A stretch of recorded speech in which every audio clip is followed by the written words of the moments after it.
Muito bem, meus amigos, nós estamos estudando aqui as penalidades administrativas a que se sujeita o Servidor Público Federal quando ele pratica uma infração funcional, né? Tudo isso nós estamos estudando dentro da chamada responsabilidade administrativa, né? Tudo isso ocorrendo na esfera administrativa. Nós já comentamos, né? A gente está percorrendo vários artigos da Lei 8.112. Iniciamos lá o artigo 129, que trata da advertência. Comentamos sobre o artigo 130, que trata da suspensão. No artigo 131, nós falamos lá sobre o cancelamento dos registros, né? Naqueles prazos que nós estudamos, e que aquela chamada borracha na ficha nos assentamentos funcionais do servidor vale para advertência e para suspensão. E agora nós vamos partir aqui para a demissão lá do artigo 132. Legal? Pessoal, tomem um fôlego aí, porque é preciso que a gente conheça de perto as hipóteses. Quais são aquelas condutas mais graves da Lei 8.112 que podem render para o servidor a sua demissão. Tá legal? É a pena máxima, a pena capital da Lei 8.112 que nós vamos falar agora. Olha só, pessoal, aqui comigo na tela, eu vou trazer para vocês dois conjuntos de condutas que levam à demissão do servidor. Esse primeiro conjunto de condutas aqui está arrolado lá no artigo 132. E na próxima tela, a gente vai trazer aqui aquelas violações a proibições do 117, que também foram consideradas mais graves a ponto de levar à demissão do servidor. Então, olha só, pessoal, tomem um fôlego aí. Vou projetar aqui na tela. Muito bem, então olha só. Vamos listar, vamos comentar juntos essas condutas que ensejam a demissão do servidor público federal. Quando ele pratica crime contra a administração pública, legal? Então ele estará sujeito a perder o cargo, né, em virtude da demissão. Quando ele abandona o cargo, tá? E aqui, pessoal, o que a gente tem que saber? Tanto, né, na situação do abandono do cargo, como na situação da inassiduidade habitual, é importante que a gente conheça, né, o que caracteriza o abandono, o que caracteriza essa inassiduidade. Abandono, pessoal, é quando o servidor público realmente para de ir ao trabalho, tá? Ele para de ir ao trabalho por mais de 30 dias. E esses 30 dias têm que ser consecutivos, tá? Se ele faltou um dia, foi no outro dia, faltou outro, enfim, estas faltas interpoladas, né? Vai, para de trabalhar, volta ao trabalho, né? Volta a trabalhar. Isso não caracteriza o abandono de cargo, tá? Para que o abandono seja caracterizado, nós temos mais de 30 dias consecutivos de ausência. E não é qualquer ausência, né? Nós temos aqui uma ausência intencional do servidor público. Então reparem comigo, no abandono nós temos dois elementos, tá? O elemento objetivo, faltar por mais de 30 dias consecutivamente, e o elemento subjetivo, a intenção do servidor público de faltar, né? E, portanto, de abandonar o cargo. Tá legal? Não vamos confundir o abandono de cargo com a inassiduidade. Inassiduidade é aquele servidor que ele vai alguns dias, falta outros dias, enfim, ele não é, vamos dizer assim, ele não é aquele camarada ponta firme, né, que a administração, que o chefe sabe que pode contar com ele. Ele vai, falta, e são faltas injustificadas. Não é aquela falta por doença, por um motivo relevante, não. Ele simplesmente falta, e olha só, ele falta, se a gente pega ali um período de 12 meses, ele vai ter faltado durante 60 dias interpoladamente. Legal? Então, eu pego ali, né? Eu chego lá para o RH e falo, olha, levante aí, por favor, nos últimos 12 meses, né? Ou em um intervalo de 12 meses, se esse servidor ele teve quantas faltas injustificadas, né? E eles vão lá, levantam o ponto e me entregam ali o relatório, faltas injustificadas por 60 dias, inassiduidade também leva à demissão do servidor. Bacana? Muito bem, pessoal. Olha só, antes da gente avançar, eu quero que você perceba o seguinte. Nós temos aqui na tela nós temos aqui uma pequena marcação diferente, que é a seguinte. Olha só. Se vocês perceberem aqui, algumas condutas nós marcamos aqui com essa setinha que eu estou colorindo em azul. Legal? São 5 condutas, tá? São 5 condutas que o legislador considerou que elas são mais graves do que as demais. Tá bem? A gente vai detalhar isso mais à frente, tá? Essas 5 condutas, elas vão levar ao impedimento do servidor público para um novo provimento. Bem, a gente vai detalhar tudo isso, mas já percebam aqui que a primeira conduta que a gente comentou, crime contra a administração pública, ela se sobressai em termos de gravidade em relação às demais. Tá? Então, nós temos nessa situação, olha só, crime contra a administração pública. Nós temos a próxima aqui, que é a improbidade administrativa, tá? Mesmo antes da Lei 8.429, improbidade administrativa já suscitava, já ensejava a responsabilização administrativa do servidor. Bem, nós temos nessa situação também a aplicação irregular de dinheiros públicos, temos lesão aos cofres públicos, dilapidação do patrimônio nacional e corrupção, tá? E corrupção também. Tá legal? Olha só, pessoal. Então, estas são as mais graves aqui, né, que ensejam o impedimento do servidor, mas além dessas, também, de maneira ordinária, enseja a demissão do servidor, a incontinência pública, a conduta escandalosa na repartição, tá? São expressões um pouco mais abrangentes, nós temos aqui os chamados conceitos jurídicos indeterminados, né, que vão exigir uma atividade de interpretação por parte da administração. Tá? E aí, fazendo uso, sim, da sua discricionariedade, ainda que seja uma discricionariedade limitada, a administração vai dizer, olha, aqui nesta situação, o servidor público praticou ali atos que violam a moral sob o ponto de vista sexual, né? Enquadra lá como incontinência pública, ou ele praticou uma conduta escandalosa na repartição, né? E aí a administração enquadra lá como sendo conduta escandalosa, tá? Para fins de prova, pessoal, a gente tem que conhecer basicamente a letra da lei. Tá legal? Então, grave aí conduta escandalosa, né? Incontinência pública, tudo isso rende a demissão do servidor.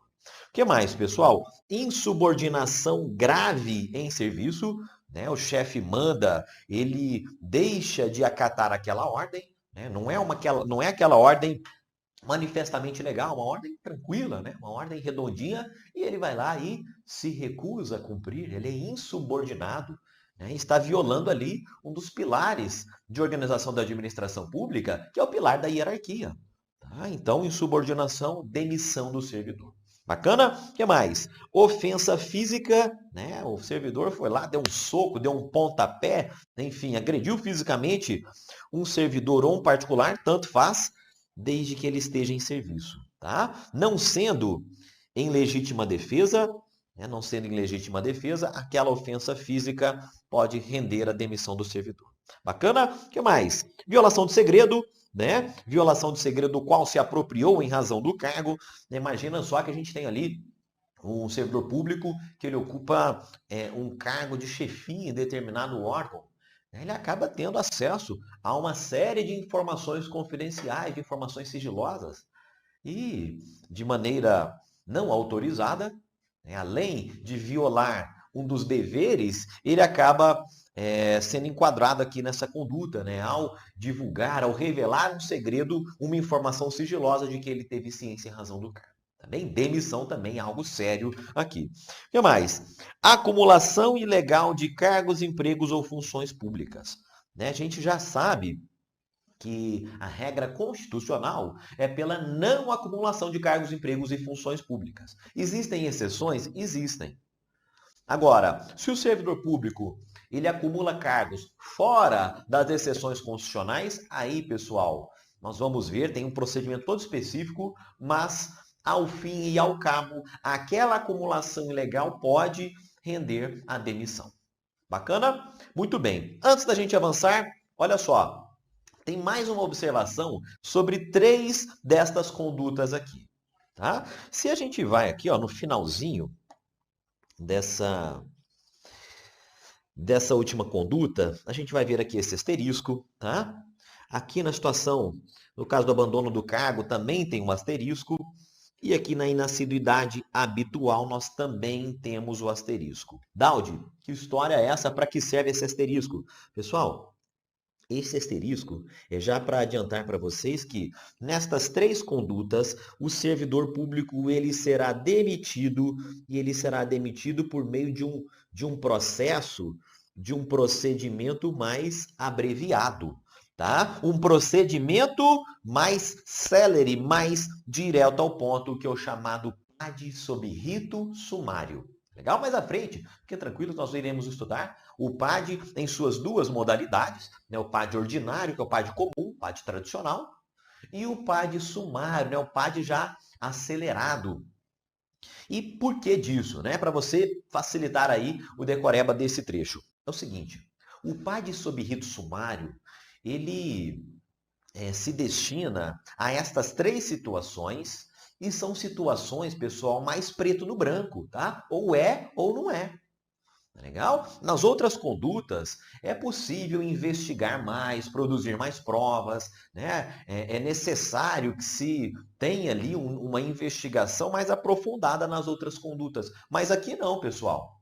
Se ele, vejam só, abandono de cargo, né? Se ele faltou de modo intencional por mais de 30 dias, é algo muito mais objetivo, né? Muito mais fácil de se comprovar.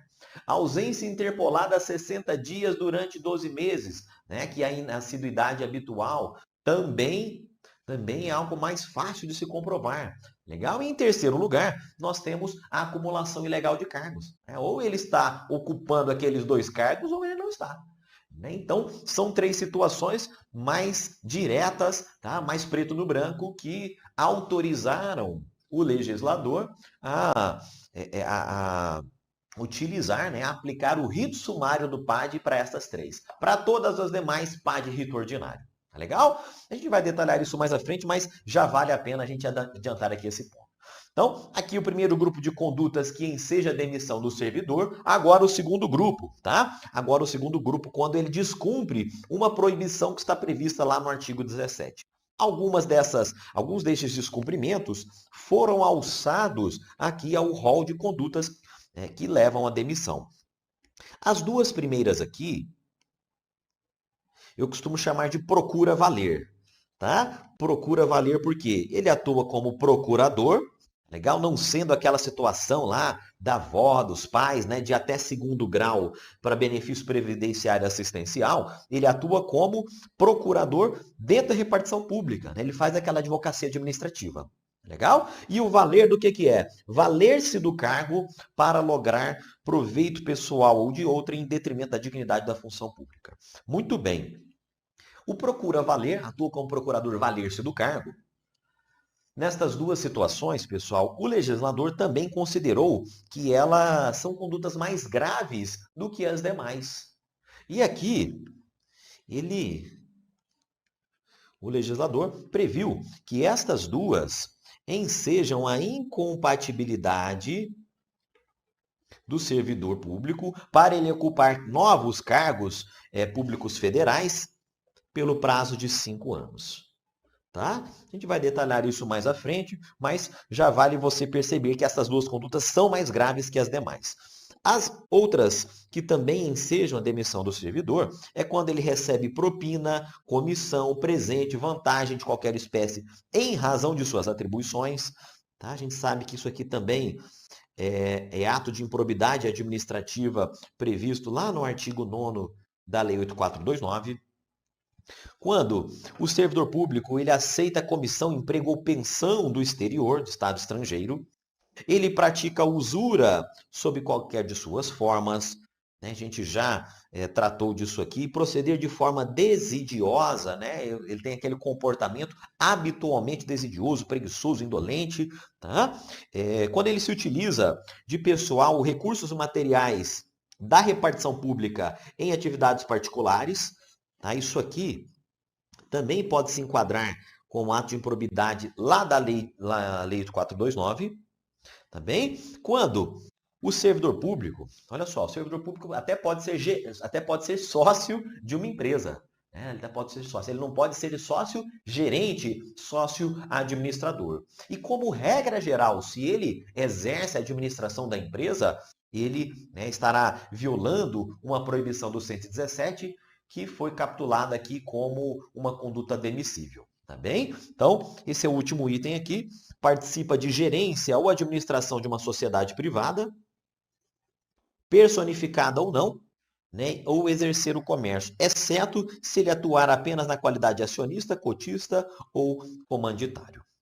Tá bem? Então aqui, pessoal, vale a pena você ler, reler isso aqui. A gente já sistematizou trazendo a violação às proibições do 117, tá? Então depois dê uma pausa aí nesse vídeo e leia com calma, leia novamente aí para você realmente internalizar. Tem muita questão de prova que vai cobrar sim estas condutas mais graves que levam à demissão do servidor. Tá legal? Agora, olha só, ainda falando sobre estas condutas, vocês se lembram que eu comentei que há dois grupos de condutas que foram consideradas mais graves que as demais, que vão gerar ali o impedimento ou a incompatibilização do servidor público para um novo cargo federal. Legal? Olha só, isso aqui tende a ser cobrado em provas após uma alteração, após um julgado relativamente recente do Supremo quanto a esse tema aqui. Então, olha só, pessoal, aqui o assunto agora é importante também. Muito bem. Além das situações, vamos dizer assim, normais, tá? Daquelas condutas ordinárias que levam à demissão, há dois grupos de condutas demissíveis que foram enquadradas aqui como sendo impedimento e incompatibilização. Legal? Macete aqui para você decorar quais são essas condutas, são dois mnemônicos. É o procura valer, legal? O procura valer e o leia pinco.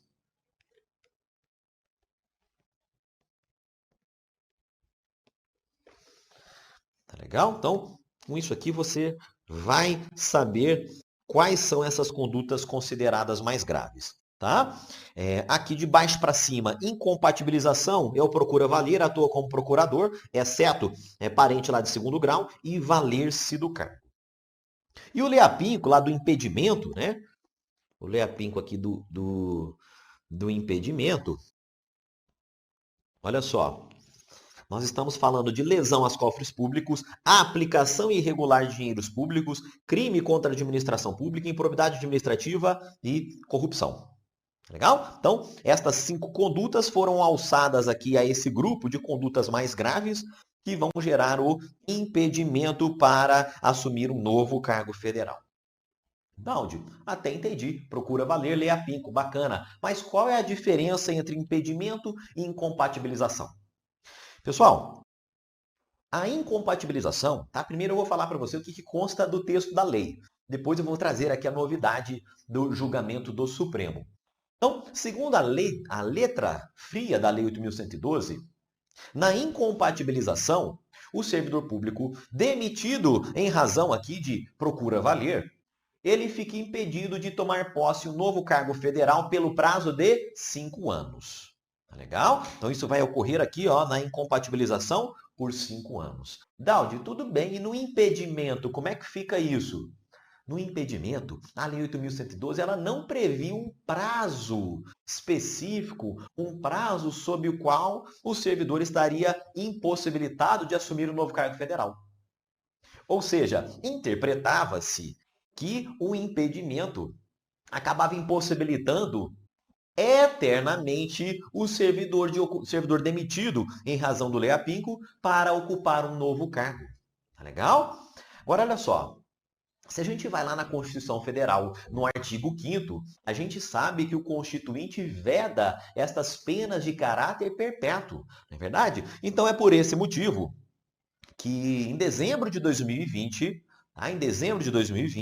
o Supremo ele considerou inconstitucional essa perpetuidade do impedimento. Tá? Ele considerou inconstitucional. A Lei 8.112 não prevê um prazo, E o prazo eterno, o prazo indeterminado é inconstitucional segundo o Supremo. Bem, então qual que é a situação atual?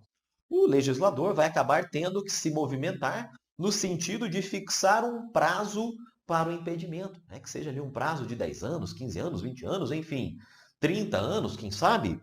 Mas atualmente nós temos aí esse detalhe, tá? Incompatibilidade 5 anos, impedimento, a lei não fala em prazo e o Supremo considera inconstitucional a perpetuidade desta inviabilidade, dessa impossibilidade. Bacana? Muito bem. Isso nós comentamos aí a respeito das demissões. E agora, a gente vai comentar aqui outras duas sanções, tá? Que é importante que você conheça também. Olha só. Vamos comentar as sanções lá do 134 e do 135 da Lei 8.112. A primeira delas é a cassação de aposentadoria, tá? Que ocorre quando o servidor público federal já aposentado, quando se detecta que antes de se aposentar, ele praticou uma conduta punível com demissão.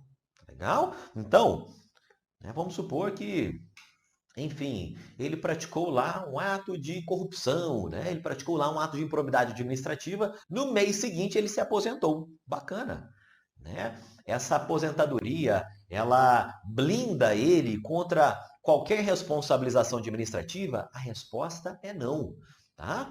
Se posteriormente à aposentadoria descobre-se aquela falta grave, abre-se PAD, né? Investiga-se tudo aquilo, é dada oportunidade de defesa e o servidor é condenado, aí, pessoal, ele vai perder a sua aposentadoria. A aposentadoria será cassada. Tá bem? Isso vai ocorrer apenas quando ele pratica essas condutas graves que são demissíveis. Outra sanção, lá do 135, é a chamada destituição do cargo em comissão. Tá? Muita atenção aqui para a gente não confundir a destituição do cargo em comissão com a mera exoneração. Com a mera exoneração do cargo. A gente sabe, né? Aqui é cargo em comissão. Acima, né, até então nós estávamos falando sobre cargos efetivos. O que vai acontecer? O cargo em comissão, ele pode ser livremente exonerado. Né? Vamos supor que deu lá na telha, deu lá na cabeça da autoridade competente, ela exonera o comissionado e não precisa nem motivar ali o seu ato. Porque é um ato ali, é algo discricionário para aquele gestor público. Agora, quando o comissionado pratica uma falta, aí, a sanção cabível a ele é esta aqui, a destituição do cargo em comissão, tá? Opa!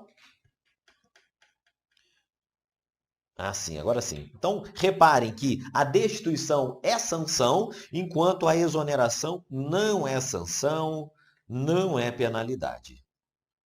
Legal? O comissionado estará sujeito à destituição do cargo quando ele houver praticado faltas puníveis com suspensão ou com demissão.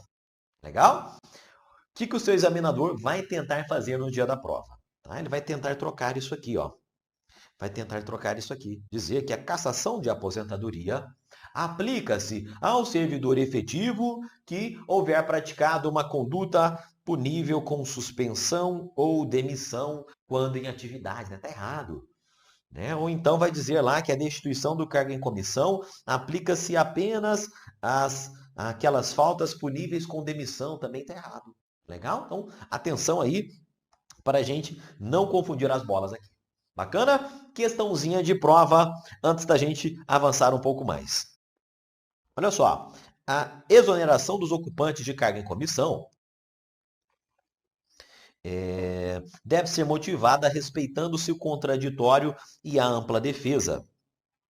E aí, pessoal, questãozinha capciosa, né? Cobrando justamente aquela diferença entre destituição do cargo em comissão e a exoneração. Bacana. Destituição exige sanção, exige processo, exige contraditório, ampla defesa. Tá legal? Agora, a exoneração, amigos, não é sanção, Tá legal? Ela não exige um processo que fundamente ela não exige nem mesmo motivação. Tá? Não exige contraditório, ampla defesa, não exige nada disso. Então é por esse motivo que esta afirmação aqui está errada. Bacana, muito bem. Então, exoneração dos ocupantes de cargo em comissão não precisa ser motivada, né? É aquela nomeação ad nutum, ela é livre, então não requer motivação contraditória pela defesa e nem mesmo instauração de processo. Legal? Muito bem. Mais uma questão. Após regular processo administrativo disciplinar, garantidos ao servidor investigado contraditório e ampla defesa, restaram cabalmente comprovadas a materialidade, ou seja, que aconteceu a infração e a autoria da infração, descrita na portaria inaugural.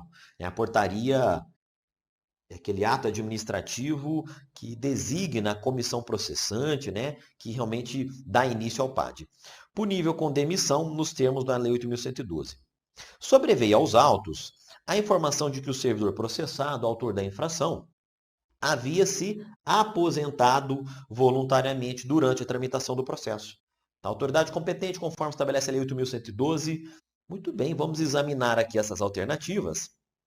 A letra A. Em razão da precedente aposentadoria, deverá aplicar a pena de demissão, mitigando-a para a suspensão por 90 dias e determinando sua anotação no prontuário do servidor para resguardo dos direitos. Nada disso, pessoal. Se o camarada já se aposentou, não faz nenhum sentido, né? Pena de demissão, suspensão, tá? Aí a pena é mesmo de cassação da aposentadoria. Cassação da aposentadoria, opa, mencionada aqui na letra B, deverá aplicar a cassação de aposentadoria, mas, ato contínuo, cancelar seu registro com efeitos retroativos à data da passagem para a inatividade. Não, pessoal, não tem disso não. Tá? Ele vai perder mesmo a aposentadoria.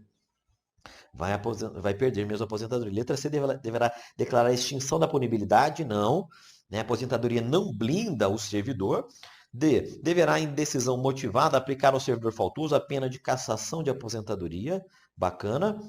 Na hipótese de considerar que não estão presentes os requisitos autorizadores de sua mitigação. É isso aí, letra D. Né? Não sendo o caso ali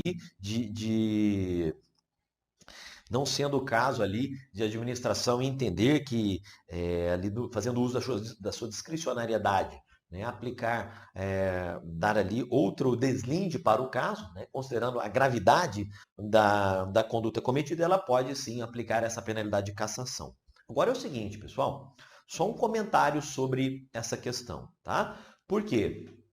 O servidor que está respondendo a um PAD, ele não pode se aposentar voluntariamente. A Lei 8.112, ela tem lá um comando para dizer, né, para fazer justamente esse controle. Quem está respondendo à PAD não pode se aposentar, né, tem algumas ressalvas.